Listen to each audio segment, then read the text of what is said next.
নমস্কার সবাইকে। আজকে চলে এলাম মহাদেবের একটি মূর্তি বানানোর ভিডিও নিয়ে। এর জন্য আমি ঠিকমতো মাটি মাখিয়ে মাটির ডেলা প্রস্তুত করে নিয়েছি।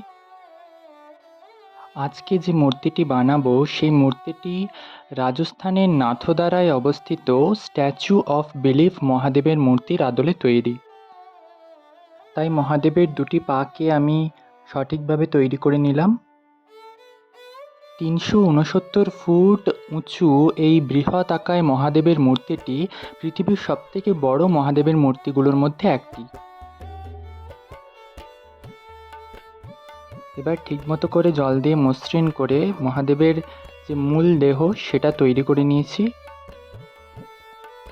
এছাড়াও মূর্তিটি সারা পৃথিবীর মধ্যে চতুর্থ সবথেকে উঁচু মূর্তি।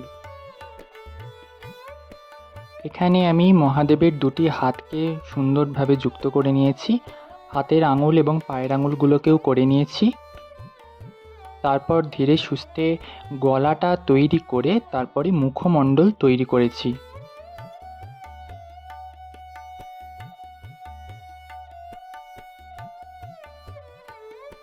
জল দিয়ে মসৃণ করে নেওয়ার পর কিন্তু মহাদেবের মুখমণ্ডল তৈরি হয়ে গিয়েছে। এরপর গলার কাছটায় একটু মাটি দিয়ে মহাদেবের মুখমণ্ডলটা ঠিকভাবে বসিয়ে নিয়ে মসৃণ করে দেব। মহাদেবের জটা তৈরি করার পরে বাসুকি নাগকে যুক্ত করে দিয়েছি। এই হলো মহাদেবের মূর্তি তৈরির পর্ব ১।